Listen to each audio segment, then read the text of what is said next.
마가복음 15장 25절로 34절까지 말씀. 때가 제3시가 되어 십자가에 못 박으니라. 그 위에 있는 죄패 유대인의 왕이라 썼고 강도 둘은 예수와 함께 십자가에 못 박으니 하나는 그의 우편에 하나는 좌편에 있더라. 지나가는 자들은 자기 머리를 흔들며 예수를 모욕하여 이르되 아하 성전을 헐고 사흘에 짓는다는 자여 내가 너를 구원하여 십자가에서 내려오라 하고 그와 같이 대제사장들도 서기관들과 함께 희롱하며 서로 말하되 그가 남은 구원하였으되 자기는 구원할 수 없도다. 이스라엘의 왕 그리스도가 지금 십자가에서 내려와 우리가 보고 믿게 할지어다 하며 함께 십자가에 못 박힌 자들도 예수를 욕하더라. 제6시가 되며 온 땅에 어두움이 임하여 제9시까지 계속하더니 제9시에 예수께서 크게 소리 지르시며 엘리 엘리 라마 사막다니 하시니 이를 번역하면 나의 하나님 어찌하여 나를 버리셨나이까 하는 뜻이라. 아멘. 예수님께서 십자가에 오르셨습니다. 비아 돌로로사의 길을 걸어서 억울한 재판, 종교법정의 억울한 재판, 세상법정의 억울한 재판, 인민재판의 억울한 재판, 세 가지 억울한 재판을 받으시고 그거 다 감당하시고서 비아 돌로로사의 길을 걸어서 십자가 위에 오르셨습니다. 오르실 때 사람들은 제3시가 되어 십자가에 못 박았다 그랬어요. 그리고 제패 유대인의 왕이다 이렇게 썼습니다. 로마의 군병들이 정한 빌라도가 정한 제목입니다. 유대인의 왕. 왜 제목이냐? 유대인 왕이 되려 했다는 것이죠. 그래서 반란죄로 예수님을 십자가에 못 박았습니다. 그런데 사람들이 지나가는 자들이 머리를 흔들며 예수를 모욕하여 말하기를 아하 성전을 헐고 며칠에 짓는 자는 자여 사흘에 짓는 자는 자여 라고 말하고 있습니다. 그래서 제목이 달라요. 로마가 정한 빌라도가 정한 제목은 유대인의 왕이다. 정치적인 제목이고 지나가는 자들이 말하는 제목은 성전을 헐고 사흘에 짓는 자는 자여 성전을 모독한 죄입니다. 성전을 모독한 죄. 그래서 성전 정결 이게 성전을 정결케 하고 성전을 모독했다. 이게 예수님에게 내려진 대중들에게 알려진 죄입니다. 네, 그게 두 가지 죄를 짊어지고서 주님은 십자가에 오르셨습니다. 그런데 주님은 이 제목대로 유대인의 왕이 되셨습니다. 할렐루야. 유대인 왕뿐 아니라 만왕의 왕이 되셨습니다. 할렐루야. 주님은 이들이 비난한 대로 성전을 헐고 사흘에 짓는다는 자여라고 했는데 성전된 자기 육체가 죽임을 당하시고 3일 만에 부활하셔서 자기가 부활하는 것을 예언했는데 그들이 말한 것과는 다른 의미지만은 영적인 의미로 성취해내셨습니다. 할렐루야. 그리고 주의 부활 안에서 당신이 자기만 죽었다가 살아났지롱 하면서 뿅 하고 천국 가신 게 아니고 그때부터 죄사함의 역사를 모든 사람에게 베풀어서 사함받은 자에게 성령을 부어주셨습니다. 할렐루야. 이게 주님이 하시는 일이었습니다. 이게 하나님의 계획 안에 걸어가시는 예수님이 걸어가는 목적이었습니다. 이게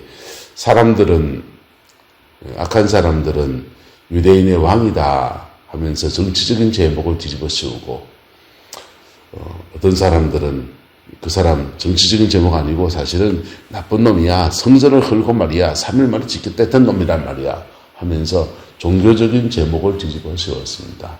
네, 주님은 그들의 오해나 그런 것에 상관하지 않고 주님 바라보고 하나님 바라보고 그 길을 외롭게 걸어가셨고 제자들도 다 도망가 버리고 비아 돌로로사의 길 올라갈 때 너무 힘들어서 쓰러질 때 그때 로마의 군인들이 어디 마음이 좋아서 예수님 봐주려고 야 구레네 사람 시몬 너 이리 나와 이거 짊어져 이랬겠습니까? 그렇게 착한 사람들은 아니에요. 예수님 그들이 그 전날 39대 채찍질을 가해놓으니까 이거 감당 못한다는 걸 아는 겁니다. 그래서 구레네 사람 시몬을 징발해서 십자가를 지게 한 겁니다. 그 십자가 누가 져야 됩니까? 힘센 베드로 어디 가버렸습니까? 예수님의 기대등등한 좌우편에 앉겠다고 야고보와 요한 어디 가버렸습니까? 당신의 제자들이 짊어져야 될 주님이 지담한 십자가, 제자들이 짊어져야 될 십자가, 엉뚱한 사람이 짊어지고 그래 왔습니다. 섭섭할 수 있습니다. 그거 다 개의치 않습니다. 그냥 곧게 하나님 바라보고 십자가의 그 길을 묵묵히 걸어가셨습니다. 그리고는 십자가에 매어 달리셨습니다. 양손에 박히신데 손바닥에 박힌 게 아니에요. 손바닥에 몫이 박히면 이게 몸의 무게 때문에 찢어져 버려요. 여기다 박습니다. 양쪽 뼈와 뼈 사이 여기다 박습니다. 여기 이렇게 꽉 박으면 또 동맥이나 정맥이 터지면서 박히는 거예요. 박히고 이렇게 박히면 이렇게 매달려 있게 됩니다. 매달려 있어서 다리에 힘이 빠져서 이래 되면 몸이 처져요. 몸이 처지면 이게 아파요. 아프니까 몸을 꽂혀 세웁니다. 꽂혀 세우면은 이게 좀 있다 보면은 이게 다리가 너무 힘들어서 못 견디는 또 처지면은 이제 계속 이 고통을 이렇게 갔다가 이래 왔다가 하면서 고통의 시간을 9시간을 달려 계셨습니다. 그리고 예수님이 죽임을 당할 때 로마의 군병이 창으로 옆구리를 찔렀더니 여기서 물과 피가 나왔더라 그랬어요.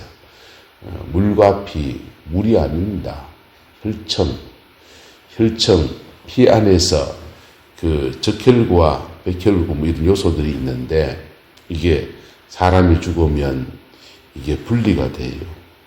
운동을 할 때는 이렇게 혈전이 그렇게 혈청과 혈전이 그냥 뒤섞여서 움직이는데 움직일 때는 살아있을 때는 그게 심장의 박동이 그만두게 되면은 무거운 혈전들은 내려앉고 그 위에 혈청이 이렇게 뜨게 되는 겁니다. 그래서 핏덩이가 된 것들과 이 액상 성분이 같이 분리가 되어집니다.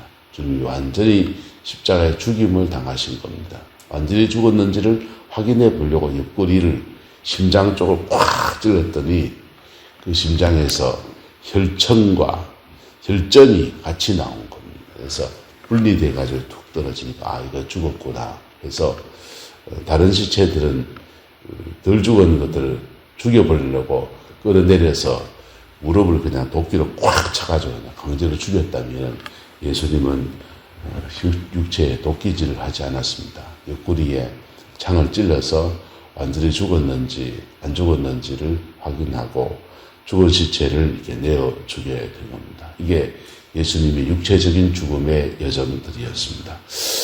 근데 이 죽음 안에 온 인류를 위한 하나님의 구속의 놀라운 역사가 펼쳐지게 되었습니다.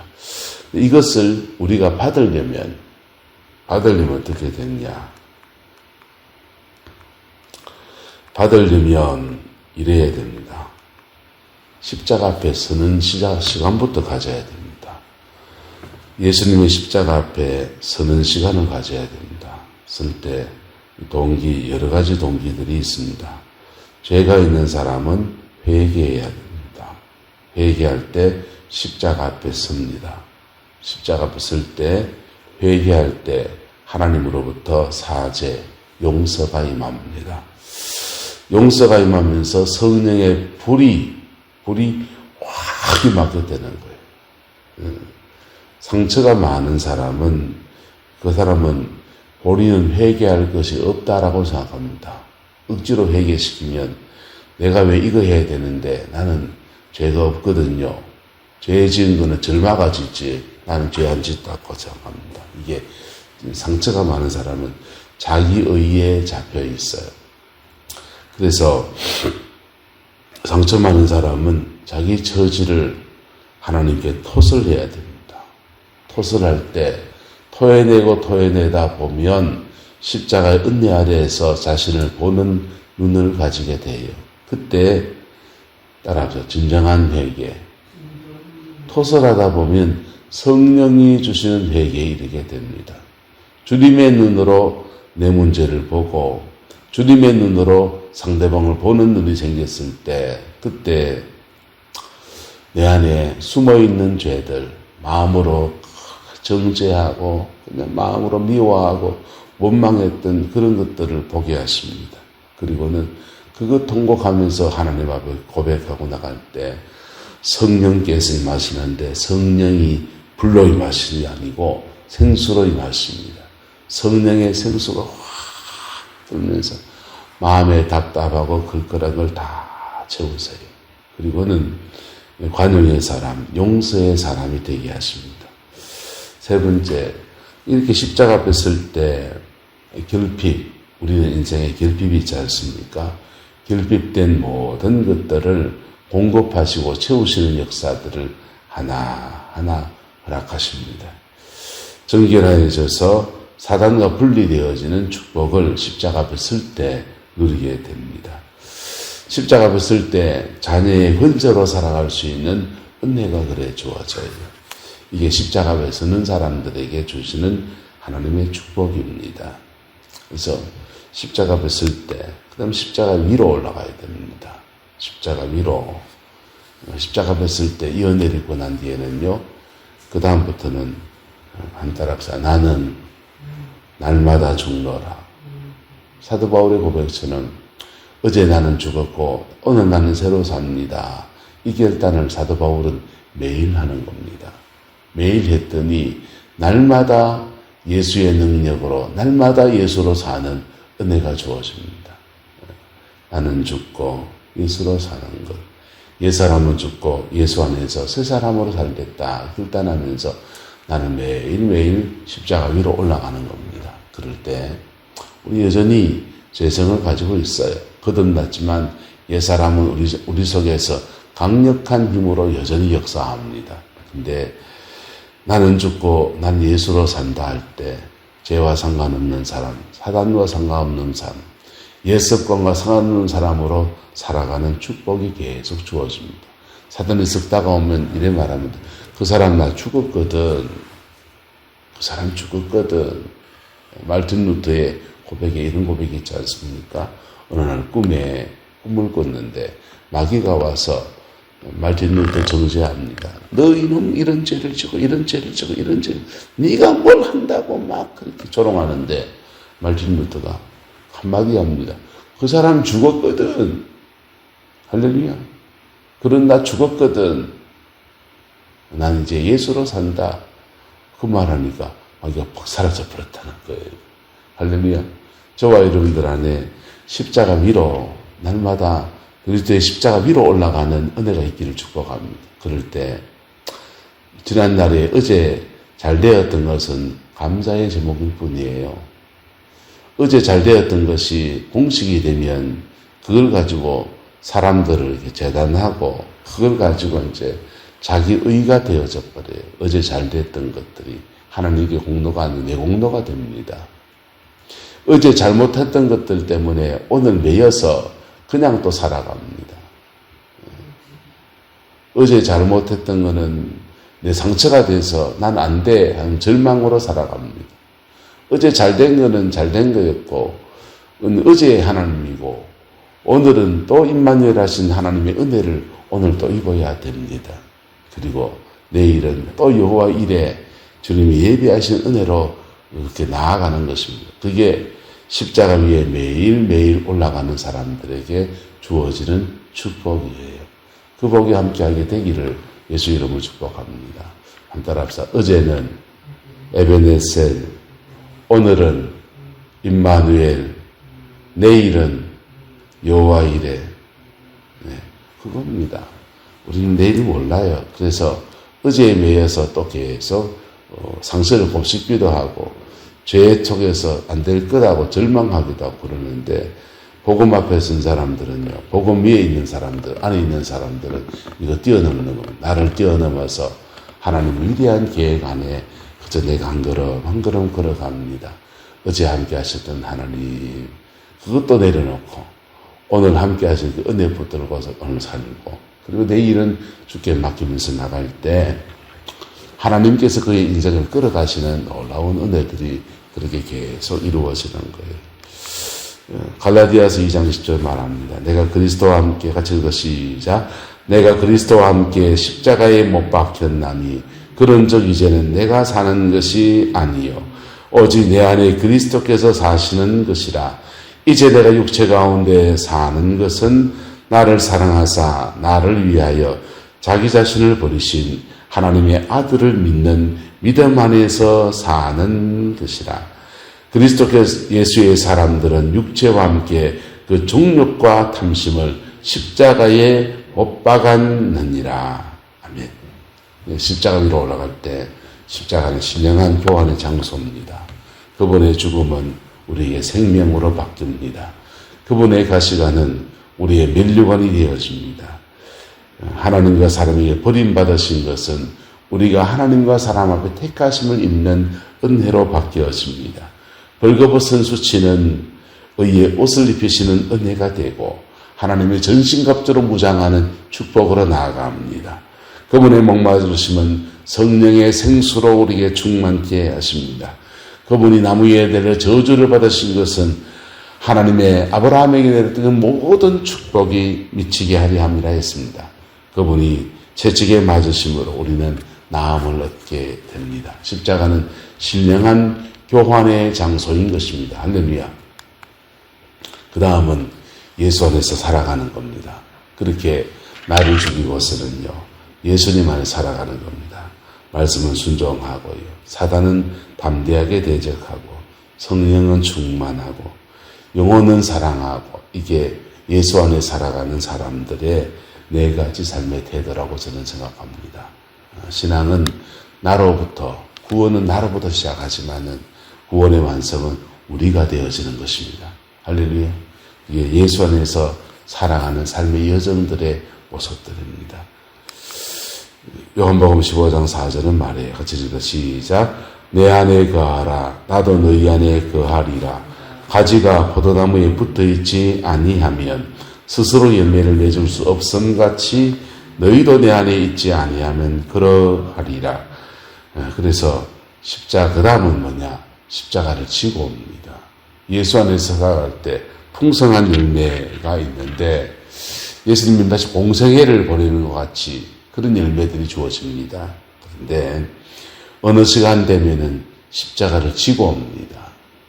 십자가를 지고 예수님처럼입니다. 예수님처럼 십자가를 지고 그때 더 깊은 열매, 그의 깨어짐을 통해서 깊은 열매가 맺습니다. 하나님은 더러 십자가 앞에 온전해진 사람들에게 십자가를 지게 하십니다. 그때 가정과 사역에 비로소 제대로 된 열매가 맺어지게 됩니다. 누가복음 9장 23절 말씀입니다. 시작.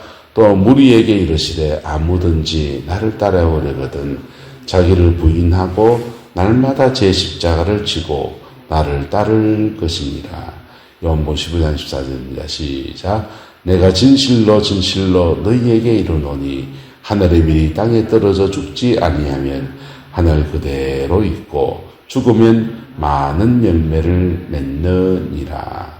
아멘. 그래서 첫째 목으로 다시 돌아왔습니다. 십자가 앞에, 십자가 위로 십자가를 지고, 십자가는 어떤 사람들은 십자가는 신앙의 여정에 지나가는 첫 번째 단계의 출발점이라고 생각합니다. 그리고는 그 다음부터는요, 다른 인생을 사는 거예요. 그 다음부터는 성령이 필요하다. 아니요.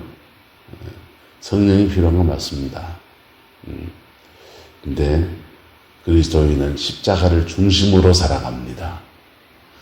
더러 죄를 짓고 마음이 울적하고 그럴 때는 십자가 앞에 서십시오. 십자가 앞에 서십시오. 믿음의 어느 경제에 이르면은 십자가 위로 예수님과 함께 올라가십시오. 그리고 예수님처럼 예수님 안에서 살아가는 것들을 누리십시오. 그리고는요, 인생의 어떤 결정적인 승부처에서는 십자가를 지고의 삶인 것입니다. 십자가 앞에, 제목 다시입니다. 시작. 십자가 앞에, 십자가 위에 십자가를 지고 우리의 남은 인생이 되기를 예수 이름으로 축복합니다. 상황에 따라서 내 영혼의 처지에 따라 때로는 십자가 앞에, 때로는 십자가 위에, 때로는 십자가를 지고, 할렐루야. 그 복이, 그 은혜가 성령이 이끌어주는 거예요. 성령이. 나는 가기 싫어도 성령이 인도해주면 고그라져서 이렇게 머무르면 이상합니다. 그 시간 성령이 인도한 대로 때로는 십자가 앞에, 때로는 십자가 위에, 때로는 십자가를 지고 그럴 때 성령 안에서 이 모든 것을 이루어내시는 은혜가 함께 갑니다. 그 안에서 부활의 승리, 부활의 생명이 온 세상을 널리 비추는 은혜 역사로 나타나게 되는 것입니다. 그 복이 함께하는 저와 여러분 되시고 우리 내남자일교 되기를 예수 이름으로 축복합니다. 기도하겠습니다. 좋으신 아버지 하나님, 주님의 은혜와 사랑을 감사합니다. 날마다 예수로 승리하는 저희들 되게 인도하여 주시고 아버지의 그 뜻을 이루어가며 아버지의 그 의를 이루어가며 아버지의 그 마음을 기쁘시게 할 수 있는 은혜가 있게 우리 하나님 인도하여 주옵소서. 복음이 우리를 끌어주시고 복음이 우리를 주관하여 주셔서 주님으로 말미암아 넉넉한 승리와 이김의 역사가 있게 주장하여 주옵소서. 주께서 함께 해주시기 원합니다. 예수님 이름으로 축복하며 기도드리옵나이다. 아멘.